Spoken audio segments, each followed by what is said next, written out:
இப்ப தமிழகத்துல வந்து பாத்தீங்கன்னா தொடர்ந்து பாலியல் வன்கொடுமைகள் வந்து தொடர்ந்து நடைபெற்று கொண்டிருக்குது. இதை வந்து நீங்க எப்படி பாக்குறீங்க? இதை எப்படி கண்ட்ரோல் பண்றது?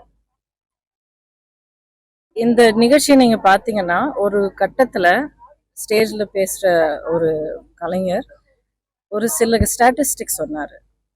அதாவது இந்த கடந்த 2 வருடங்கள்ல 2022 இருந்து இன்னி வரைக்கும் 96% குழந்தைங்க மேல பாலியல் வன்கொடுமை, குழந்தைகள் மேல நடக்கக்கூடிய கொடூரங்கள் வந்து அதிகரிச்சிருக்கு.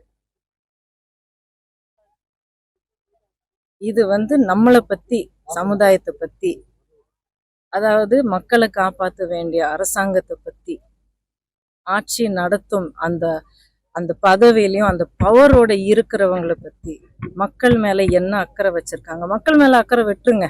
நம்ம எல்லாரும் பெரியவங்க. நம்ம ஏதோ ஒண்ணு நம்ம அடிச்சு பிடிச்சு நம்ம காலில் நின்று நம்ம ஏதோ ஒன்று போராடி வந்துடலாம். ஆனா குரலே இல்லாதவங்க, நடக்க தெரியாதவங்க, மழலைய விட ஒரு வார்த்தை வந்து பேச தெரியாத அந்த குழந்தைங்களுக்கு யார் உத்தரவு, யார் பதில்? நீங்களே எனக்கு சொல்லுங்க. இவ்வளவு வன்கொடுமை நடக்குது. இப்ப தமிழக காவல்துறை வந்து எந்த அளவுக்கு நடவடிக்கை எடுக்கலன்றீங்க?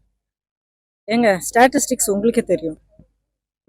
இப்போ இந்த ஸ்டாட்டிஸ்டிக்ஸ் நான் சொன்னது வந்து NCRB, நேஷனல் கிரைம் ரெக்கார்ட்ஸ் பியூரோல பதிவு பண்ணியிருக்கு. அஃபிஷியல். நம்ம எல்லாருக்கும் தெரியும். அஃபிஷியலா ஒரு ஒரு கணக்கு இருக்கும்னா உண்மையான கணக்கு அதை விட அதிகமா இருக்கலாம். ஏன்னா நிறைய குற்றங்கள் வந்து ரிப்போர்ட் பண்ண மாட்டாங்க. அந்த ஒரு ஒரு ரெக்கார்டுக்கு வராது பல காரணங்களால. ஸோ இதுலயே இந்த அளவுக்கு ஒரு ஒரு கணக்கு இருக்குன்னா உண்மை வந்து எப்படி இருக்கும்னு நினைக்கிறீங்க? இதுக்கு யார் யார் பொறுப்பு அப்படிங்கிறது நம்ம கணக்கு எடுத்துட்டு போகாம எல்லாரும் தான் பொறுப்பு அப்படின்னு நம்ம நினைக்கிறோம்.